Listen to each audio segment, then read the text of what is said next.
Amunun sigi mbeni kuma ina ka onyama da au ka jamkan Sariya Bulon fe Shirifla television solanie ale kuma sele Sariya Bulon jamkan kono bi ama nyashimi ma o de musaka ko sara jumen fe min ye jamana ka chakadai ni ale ka baro nyashilendo soro sabatiri ma jamana kono min ye musaka ko ye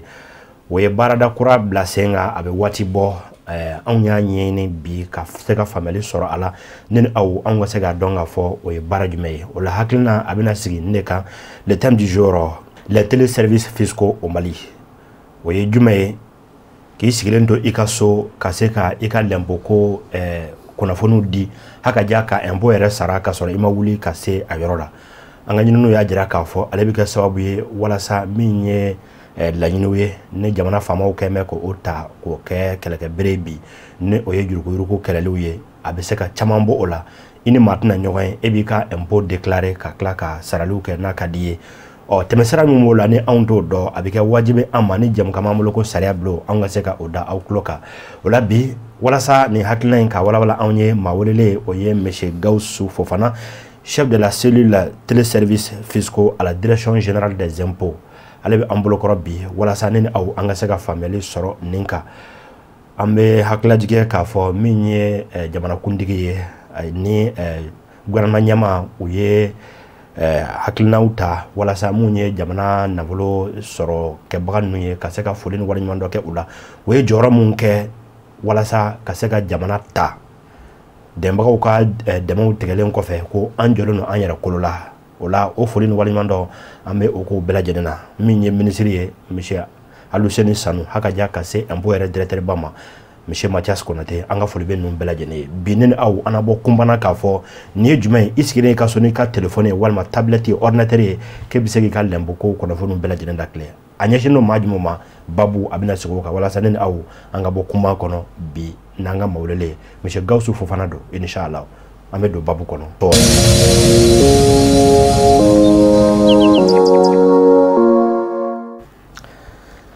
Monsieur Fofana an bɛ fɔ k'i waleɲuman dɔn i sɔnna ka na kɛnɛ in ka bi impôt direction générale tɔgɔ la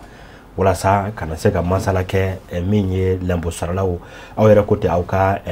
baarakɛkanw na ko les contribuables ka se k'u kunnafoni k'u sigilen to u ka denbaya la i y'o min kɛ an bɛ fɔ k'i waleɲuman dɔn. I ni ce i ni baraji foli fanba ye aw de ta ye parce que il bɛ kuma min fɔ tout de suite baarabolo kura min ni o bilala sen kan o kɛko ɲuman o tɛ taa fosi kɔ ni kunnafoni ɲuman tɛ k'a di jamana kɔnɔdenw ma a ɲɛsinnen don olu minnu ma donc nin baara in yɛrɛ ye baarabolo dalen ye impôt cakɛda mɔgɔw bolo ni aw kɔnna ka anw wele ka na k'o kɛ a foli ye aw de ta ye. A diyara n ye an bɛ fɔ k'i waleɲuman dɔn an b'a fɔ k'i fo fana o la hakilina caman bɛ an bolo bi ni waati ye an na bɔ a ka d'anw ye fɛsɛfɛsɛli ka don nin kuma ninnu na mun ye baarabolo kura ninnu ye ni ko kura ye anw ka jamana kɔnɔ an kun tɛ ninnu ɲɛdɔn fɔlɔ an bɛ minnu dɔn o ye ka wuli ka se impôt direction na walima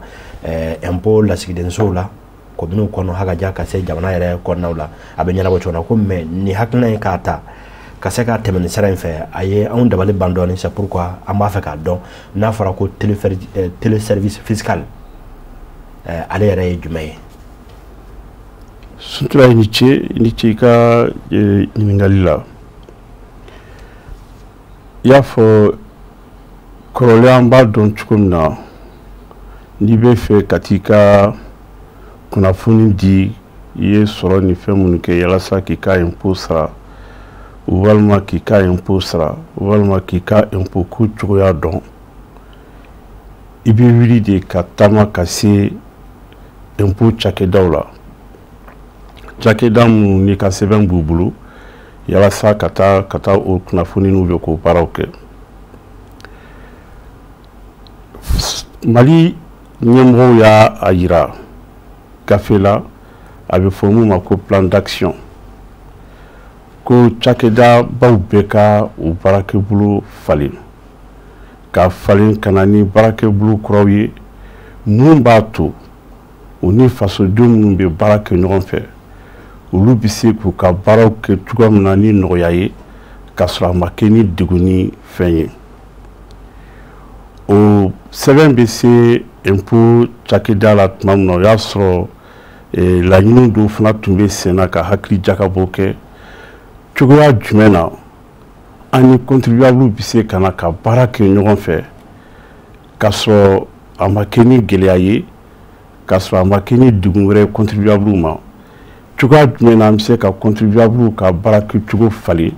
ka na ni nɔgɔya ye contribuable yɛrɛ ma donc o miiriyaw bɛ dalajɛlen de kelen ɲɔgɔn kan o de nana ni ni taabolo kura ye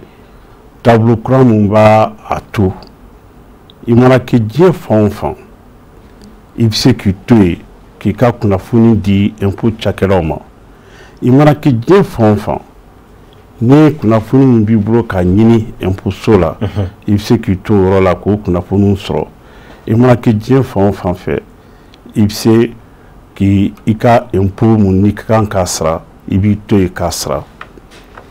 an nana ye k'a fɔ o bɛna ni nɔgɔyaba ye nɔgɔya mun parce que n'i y'a jateminɛ minnu bɛ impôt sara cakɛlaw de don cakɛlaw olu ka wagati ko ka gɛlɛn n'i y'a mɛn i bɛ wuli ka taa impôt la fo wagati dɔ de ka kan ka sɔrɔ i bolo pour que ka se ka wuli ka taa donc ni o taa ni ka segin bɔr'i ma i b'i to yen nɔ na ka kɛ an y'a ye k'a fɔ o ye laɲini mun ye o ye laɲini ɲumanba ye ni an b'a fɛ ka n'an y'a sigi sen kan ka ban yɛrɛ mais n'a b'an bolo ka baara kɛ n'a ye donc déjà contribuable dɔw bɛ yen olu bɛ kan ka a baara kɛ ni kɛko ɲuman ye. Très bien. Mais ni an ye jateminɛ kɛ sisan nɔ an bɛna le pourquoi de ɲininkali kɛ nin ko in kɔnɔ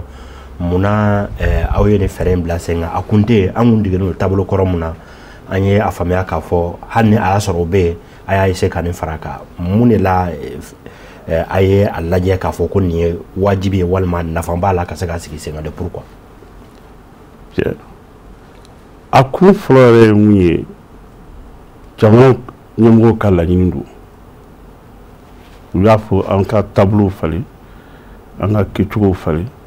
walasa ka na ni yɛlɛma yɛrɛ ye baara kɛcogo la jɛlenya la tilelenya la i y'a jateminɛ fana diɲɛ seleke naani yɛrɛ kɔnɔna na jɛkulu dɔw bɛ yen minnu ye taabolow yira taabolo minnu ni a yiralen don k'a fɔ olu de ye taabolo ɲumanw ye baara kɔnɔna na surtout impôt baara kɔnɔna na taabolo ɲumanba minnu bɛ yen ni o dɔnnen don ni o sɛbɛntiyalen don k'a dɔn k'a fɔ k'o ye taabolo minnu bɛ jɛlenya ni tilelenya kan donc o bɛɛ bɛ nin taabolo in kɔnɔna na mun bilalen don sen kan i y'a fɔ i ka kuma daminɛ na taabolo don mun b'a to tilelenya la i b'i ka wari sara a bɛna ni nɔgɔya ye ni nɔgɔya fana nana n'a ma ɲɛ k'a fɔ an ni contribuable de bɛ baara kɛ ɲɔgɔn fɛ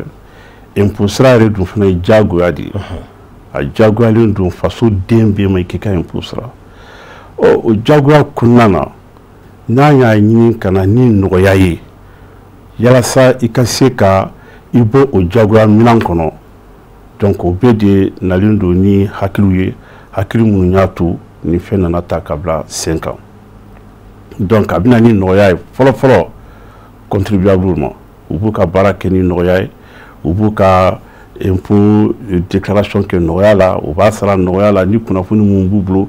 n b'a fɛ ko ni i bɛ ko mun dɔn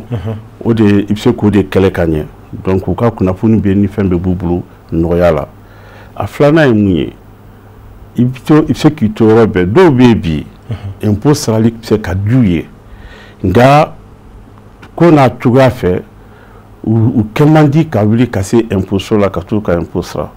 donc olu minnu bɛ yen n'u bɛ se k'u t'u nɔ la ka impôt sara a bɛna ni a ye hali mɔgɔ caman wɛrɛw bɛ yen minnu bɛ se ka wuli k'u ka impôt sara u yɛrɛ ye o bɛ mun yira u bɛ impôt ka baara yiriwali a b'o de yira donc a bɛna ne kɛ sababu ye mun b'a to impôt caman bɛ sɔrɔ bon ni impôt caman sɔrɔla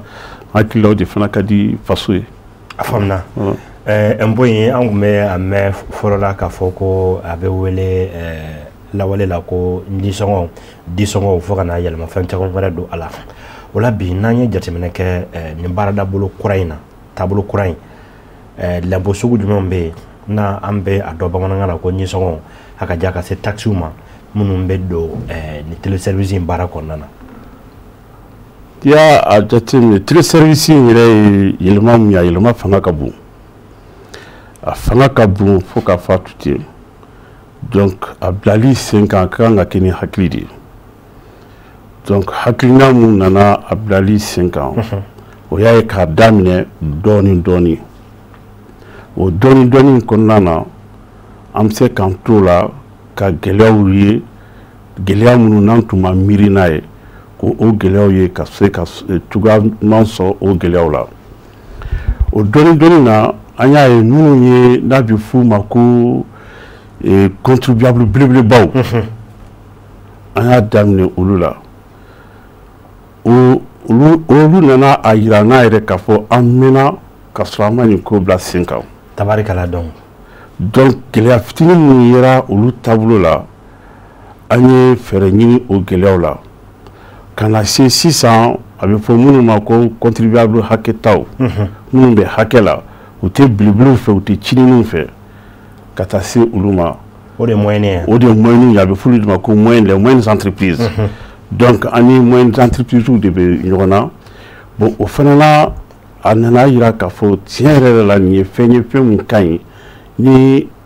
impôt cakɛda mɔgɔw bɛ k'a bila sen kan a bɛ ka na ni nɔgɔyaba ye kow la donc n'i y'a jateminɛ olu minnu filɛ ye olu bɛ impôt bɛɛ sara fo n'a bɔra cinininin ka impôt la donc nin taabolo min fana filɛ nin ye a ka kan ka boli ni internet de ye internet bɛ diɲɛ fan o fan nin taabolo in bɛ se ka kɔniya a bɛ se ka laboli o yɔrɔ ninnu na donc minnu dun filɛ nin ye olu bɛ sɔrɔ fan o fan fɛ internet bɛ yen donc olu ka a kɛra olu ka sɛmɛyiri ye olu bɛ kan ka baara kɛ ni a ye o cogoya la donc maintenant a tɛ ka se impôt minnu ma fɔlɔ o y'a ye cininiw n'a bɛ fɔ minnu ma ko petites entreprises donc olu bɛ impôt minnu sara n'a bɛ fɔ a ma ko impôt synthétique o de dun n'i y'a jateminɛ fanba bɛɛ bɛ o de sara donc an ka baaraw bɛ o de kan sisan yalasa ka na ni olu ye a la sinon n'i y'a jateminɛ téléservices fiscaux a bɛ impôt bɛɛ dalajɛlen concerné donc a bilala sen kan yalasa ka impôt bɛɛ de baara kɛ n'a ye contribuable fɛ. donc an bɛ se ka jigiya k'a fɔ don nataw la minnu ye o cakɛda fitinin ninnu ye n'o ye kɛnyɛrɛye baarada fitinin ninnu ye les petites entreprises olu bɛɛ bɛna se ka u yɛrɛ sɔrɔ a kɔnɔ don nataw la avec le temps. Ni ala sɔnna o y'an ka laɲini ye an bɛ ka baara kɛ ni o de ye ni ala ma basi kɛ a tɛna na mɛn donc minnu ye petite entreprise ye olu yɛrɛ bɛna na se k'u ka ko bɛɛ dalajɛlen kɛ ni nin ye donc ni téléservice ye donc u bɛ se ka don a la k'u ka diɲɛlatigɛ fɛn bɛɛ kɛ mun y'u ka rapport ye ani impôt ni ɲɔgɔn cɛ voilà se ka kɛ. A diyara n ye bon n'an ye nin bɛɛ ta k'a lajɛ bi ko in daminɛ ni bi cɛ a bɛ sɔn ka waatinin bɔ ne m'a la i bɛ tila ka na pereperelatigɛ di an ma o kan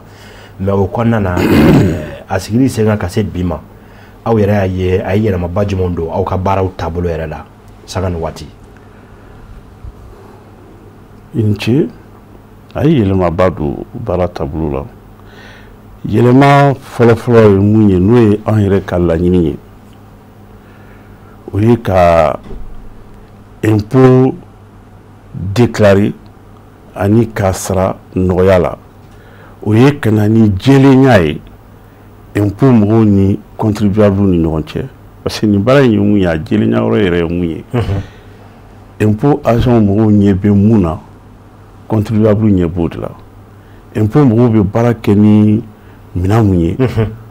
donc fɛn contribuable fana bɛ ka don ni o minɛn kelen de k'u ka baara kɛ an bɛɛ ɲɛ bɛ ɲɔgɔn na an bɛɛ bolo bɛ minɛn kelen kɔnɔ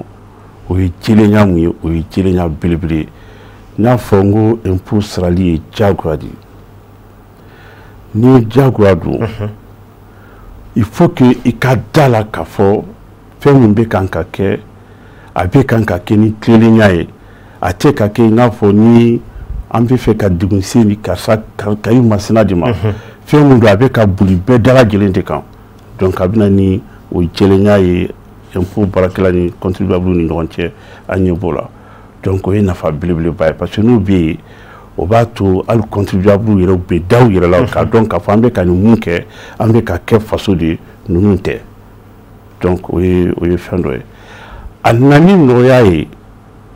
contribuable yɛrɛ ka taabolo la barisa ni impôt sara wagati ni fɛnw tun sera f'i ka wuli k'i boli ka taa k'i ka baara bila ka taa impôt la i bɛ se ka wagati jan kɛ i jɔlen don i bɛ ka kɔnɔni kɛ i bɛ ka déclaration kɛ i bɛ sarali kɛ a daminɛna ni belebele minnu ye fɔlɔ n'olu ye cakɛdabaw ye olu dɔw tun bɛ yen u bɛ bɔ fo dugu ni dugu de ka na Bamako k'u ka déclaration ni fɛnw kɛ a daminɛnen dɔrɔn donc u y'u to u yɛrɛ ka cakɛdaw la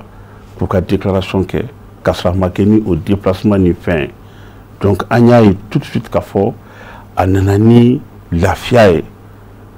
olu ma pour que ka se k'u ka déclaration n'u ka ni fɛn fɛn ka kan c'est-à-dire k'u kan ka fɛn fɛn kɛ impôt ko la u se k'o bɛɛ kɛ u sigilen u nɔ la a nana ni o fɛn donc a y'o nɔgɔya mun se olu ma o nɔgɔya in ce n'est pas négligeable parce que ni mɔgɔ kelen nɔgɔya sɔrɔ mɔgɔ fila ka nɔgɔya sɔrɔ mɔgɔ caman ka nɔgɔya sɔrɔ o bɛna ni nɔgɔya mun ye o bɛna ni impôt sarali cayali de parce que a bɛna ni mɔgɔ caman ye i bɛ ka impôt ni fɛnw sara ka sɔrɔ a ma kɛ ni fɛn ye a ye nafa mun di impôt yɛrɛ mɔgɔw ma fɔlɔ la contribuable tun bɛ déclaration mun di ka na an ka baarakɛlaw u tun tɛ se k'u ka baara yɛrɛ kɛ o déclaration ninnu sɛbɛnni bolo u tun bɛ kalo fanba bɛɛ kɛ u bɛ ka déclaration ninnu de sɛbɛn donc an ka baara yɛrɛ ye mun ye impôt ko la tanba tun t'an bolo tuguni ka se k'o kɛ donc sisan a nana ni nɔgɔya ye ka na ni tanba ye ka di impôt baarakɛlaw ma tan minnu bɛ se ka kɛ ni baara wɛrɛw ye mun tɛ ka kɛ dɔrɔn ka mɔgɔw ka contribuable ka déclaration ni fɛn saisi wari min yɛrɛ fana filɛ nin ye n'a bɛ ka sara wari in bɛ sara directement a bɛ taa faso ka jiginɛba de kɔnɔ a bɛ taa directement trésor la donc nin yɔrɔ yɛrɛ la ka foli ni tasi bila kɛ trésor ye parce que nin baara min filɛ nin ye n'o ye impôt sarali ye impôt mɔgɔw kelen ma kɛ trésor mɔgɔw ka baara dɔnna ŋanaw olu y'u sen dɔn a la ka impôt mɔgɔw dɛmɛ walasa k'a bila sen kan donc fɛn min don a kɛra ni hakilisigi ni fɛn ye a diyara n ye mais o yɔrɔ la ni y'an ye jateminɛ kɛ est ce que nin baara in fana kɔnɔ danayabaliya dɔw tɛna ye a kɔnɔ k'a fɔ ni n ka wari impôt mɔgɔw ka bisikilikɛ k'a fɔ est ce que ninnu ni an ɲɛ t'u la k'u t'u yɛrɛ ka yɔrɔ la u k'a déclarer u yɛrɛ walima u ka saralikiw yɛrɛ est ce que u bɛna a kɛ a ɲɛma est ce que u bɛna kunnafoni ɲuman di a sira kan walima a kana kɛ fana olu hakili la kɔrɔlen i n'a fɔ a tun bɛ cogo min na k'a fɔ dɔw b'a fɔ ne tɛ impôt sara parce que n b'a dɔn a tɛ s'a seyɔrɔ la n b'a sara dɔw ye olu b'a dɔn donc nin bɛ kɛ sababu ye ka o danabaliya in o wuli ka bɔ yen wa nin bɛ kɛ sababu ye ka o danabaliya in wuli ka bɔ yen parce que n y'a f'i ye cogoya min na kunnafoni ye fɛnba ye n'i y'i ka impôt déclarer i yɛrɛ sigilen i b'a ye i ka impôt déclarer a taara sira fɛn fɛn fɛ i yɛrɛ b'a sira bɛɛ hali ni impôt mɔgɔw magara i ka déclaration na i bɛ kunnafoni sɔrɔ k'a fɔ ko maga kɛra i ka déclaration na sisan donc o ye transparency jɛlenya a bɛ ka kɛ jɛlenya de kɔnɔ komi n y'a f'i ye cogo min na fana ni a ɲɛ yiralen don i n'a fɔ diɲɛ seleke naani bɛɛ fɛ k'a fɔ ko baara taabolo ɲuman mun ka kan ka lasabati ka latɔpɔtɔ ni y'o ye an ka ɲɛmɔgɔw fana y'a jira an na k'a fɔ a ka d'an ye a ka taa nin sira de fɛ i n'a fɔ ministre i n'a fɔ gouvernement donc a bɛ plan d'action gouvernemental kɔnɔ donc an bɛ k'o de bila sen kan nin cogoya la donc o ye fɛn ye fɛn min b'a jira k'a fɔ contribuable u ɲɛ bɛ fɛn min na wagati min na impôt mɔgɔw fana ɲɛ bɛ o fɛn de la duguna t'a la hali impôt sarali yɛrɛ n'i y'a sara yɔrɔnin kelen i b'i ka reçu sɔrɔ i ka quittance sɔrɔ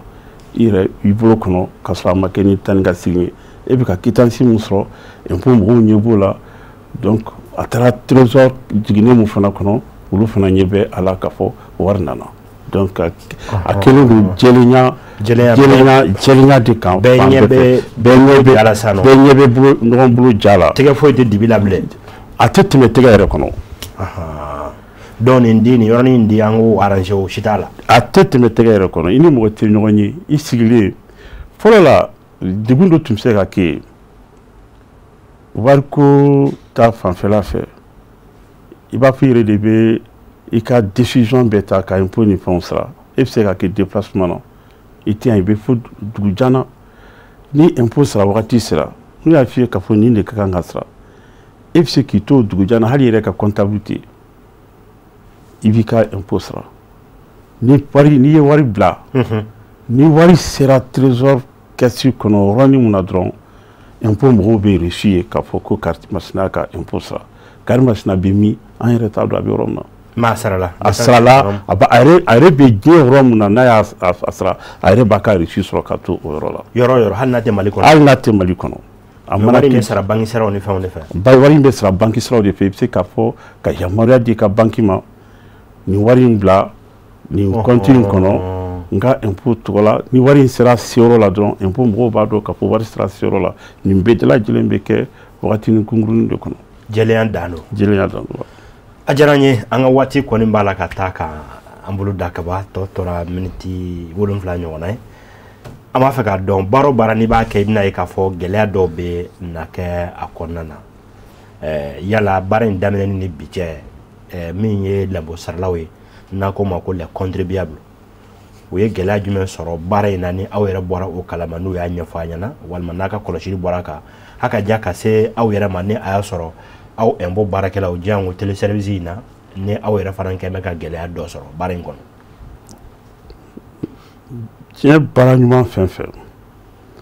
atse ka ke gele ko ani gele do soro menia iski ka gele nunu jatemne gele nunu fana yiri odi fana usara parce que ananani barayi sinsini toujours ya chie ka fo ni téléservice ka bla 5 ans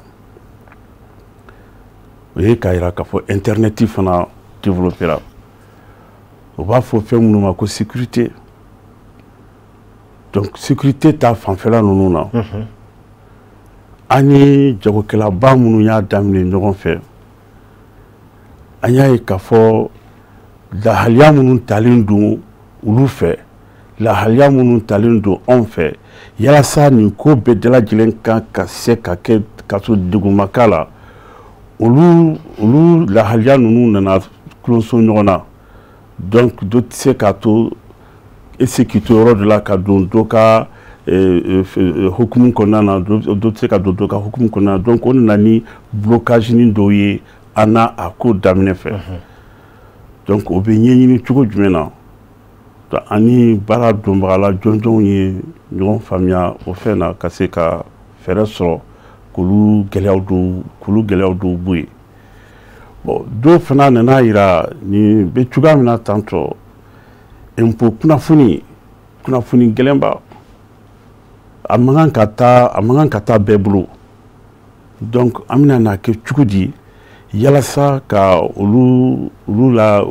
la topoto donc o fana kera degundo ya damnena donc anye fere nyini ulu degun fana na ko fen soro bon maintenant yelemba du bara tableau feri kanto ka bi lawali ame barake ni bulu ni fendi nana na foka foko ko boy kana ni femere ye mumba to barabeke ka so hala ma nyonye fui bon fana bien fait pour qu'à famille John de soro Allah et puis qu'à donner au cœur c'est que nani la fia du meñe donc faut que l'oublie de bla keneka donc on dit nanani fait donc maintenant à la fois parce que donc là on connaît nanya donc lu gela ko ni fere soro lu a jaranye maintenant de tora ambolo sano am se ka adoni aya soro ni téléservice in kofe an goni e ka nyafalula an yɛrɛ y'an to sanga family caman sɔrɔ la mun bɛ ka sababu ye ka danaya don lembo saralaw n'o y'a ka contribuable ani aw yɛrɛ ni ɲɔgɔn cɛ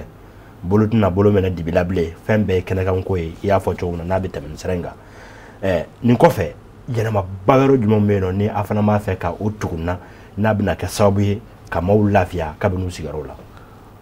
wa i ni ce parce que ɲɛ b'a la nin fɛn ninnu bɛɛ lajɛlen filɛ nin ye yɛlɛmaliw de don yɛlɛmali minnu don a bɛ kunnafoni de ɲini kosɛbɛ.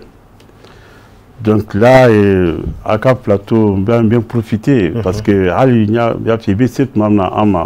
ni émission, il y a avec Barak Dokan. Peut-être que Donna Nataola c'est comme pour que casse Koulou Fonke. Il y a Yelemani Bato Fnabi Tukuni ni au Kera Nanga ministre Rekalani. Oye ka Kutusi di Kasra Make ni Chokelo ka wili tukuni ka taa se impôt la coupe ka kitisi ɲini ni ala jɛna n'a ye yani kalo 3 4 cɛ juillet kalo ni ala sɔnna an ka laɲini ye de ka quand même ko o solution fana bila en ligne ni ala sɔnna donc o baara kɛra ni an ka cakɛda ye cakɛda mun ka baara ye ka ministère des finances baarakɛyɔrɔw dɛmɛ informatisation kan n'u b'a fɔ ko KCF on est un peu ni douane de la barake donc ni ala ni krasona ma yani juillet kalo kɔnɔna o fɛn bɛ bila 5 ans donc o fana ye belebeleba ye belebeleba min bɛna tugu téléservice la i bɛ se k'i ka impôt sara i bɛ se k'i ka impôt déclarer mais mun ye k'a jira k'a fɔ impôt mɔgɔw ka juru tɛna n'an b'a fɔ ko quitus fiscal n'o bɛ kɛ de bɛ wuli ka taa douane na ka taa impôt la ka taa trésor la ka taa fan bɛɛ fɛ i bɛ se ka tile dama yɛrɛ bila i bɛ se ka tile dama bila o baara la o bɛna kɛ sisan i b'a kɛ k'i to i sigiyɔrɔ la tabarikala o y'o ye donc mun ye jagokɛla fitininw ye ni nin bɛɛ lajɛlen bɛ ka kɛ ni internet de ye donc an bɛ fɛ ka fɛn fana bila sen kan mun na i n'i ka téléphone n'an b'a fɔ a ma Orange Money Move fɛn o fɛn ni i b'o la i ka se k'i ka impôt déclaré k'a sara k'a sɔrɔ a ma kɛ ni cogoya wɛrɛ donc maintenant moyen minnu b'an bolo ka se ka dɔ fara o moyen ninnu kan halisa donc a diyara n ye a ka d'an ye ka tɛmɛ nin bɛɛ kan mais waati kɔni sɛbɛkɔrɔ taara k'an bolo da o la bi ka jɛmukan kuncɛ e bɛ ladilikan jumɛn lase halisa nin contribuable ninnu n'o ye lɛnpo saralaw a ka diya ka se jamana kɔnɔdenw yɛrɛ ma min bɛ kɛ sababu ye ka faso in dɛmɛ an ka se ka an yɛrɛ ta n'an kamanko an ka se ka wuli n'an yɛrɛ kamanko ye. n ce impôt yɛrɛ y'o de ye an yɛrɛ ka sɔrɔ jamana ka hakɛ min b'o la ka jamana ta b'o la o bɛ se ka lase jamana ma cogoya jumɛnw na nɔgɔyali jumɛn bɛ se ka k'o o la y'an ye k'olu baaraw de kɛ halisa ka se ka jamana sɔrɔ yiriwa jamana ka se k'a yɛrɛ ta ladilikanw bɛ ne bolo ne ye impôt baarakɛla de ye ne yɛrɛ bɛ impôt sara wajibi impôt sara ye wajibi de ye donc fasoden bɛɛ ka kan k'a dɔn k'a fɔ impôt sara ye wajibi de ye sɔrɔ min b'i la ni faso ka hakɛ b'a la o ka kan ka déclarer a cogoya ɲuman na a ka kan ka sara a cogoya ɲuman na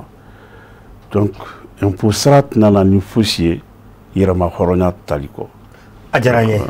an bɛ fɔ k'i waleɲuman dɔn ni waati bali tɛ ɲininkali caman wɛrɛ bɛ yen m'a dɔn a ka jaabiw yɛrɛ ka ca don nataw la ni ala ye simaya fana bɔ an na fɛɛrɛ kɛ ka ɲɔgɔn sɔrɔ dakun in kan yɛlɛma minnu mana don a la an ka se ka o ladi jamana kɔnɔdenw ma bɛɛ k'a dɔn k'a fɔ nin ye anw yɛrɛ ta ye anw ka impôt bɛ sara anw yɛrɛ ye a bɛ kɛ k'anw ka jamana yiriwa ka lakana sabati a ka diya min ye dun ka fa ye ka se k'o sabati babu a kun sigira nin de kama bi le thème du jour les téléservices fiscaux au Mali an ka maa welelen monsieur Gawusu Fofana chef de la cellule téléservices fiscaux à la direction générale des impôts n'an ko ko DG aw ɲɛ b'a sɛbɛnlen na direction générale des impôts o de don o la waati wɛrɛ ne ni aw an na ɲɔgɔn sɔrɔ nin kan an bɛ an ka foli ni waleɲuman lase jamana faamaw ma minnu kɛra sababu ye ka nin hakilina ɲumanw ta maa caman bɛ yen minnu kun ye u bolo jigin impôt ko la k'a fɔ ko n'i ye a sara ko a tɛ s'a seyɔrɔ la ko o ni fu ye kelen ko sanni i ka wari ta k'a di dɔ ma o k'a don ko i k'i sigi n'a ye haka jafu ka wuli ka sima ni ngara sababu ka yelma do dana ka sabati e ka warte teme bulu wɛrɛ fɛ akan ka taa yɔrɔ min na a b'o lasɔrɔ directement dalimala k'a fɔ nin ye hakilinaw ye minnu kan ka dɛmɛ ka tila ko u ta bala min bɛ kɛ sababu ye an ka jamana ana yiriwa ne b'a fɔ ne ni aw an na ɲɔgɔn sɔrɔ waati wɛrɛ jamukan wɛrɛ kan an minnu ma se ka ni jamukan in lajɛ su in na su kora kosɛbɛ min ye kari dɔ ye dimanche n'o bɛ bɛn avril kalo tile 9 ma midi kuma aw na se ka jamukan in lajɛ Serifula Jabaramuso kan ne b'a fɔ ne ni aw an ka ɲɔgɔn sɔrɔ waati wɛrɛ salamu alaikum warahmatulahi ta'ala barakatuh.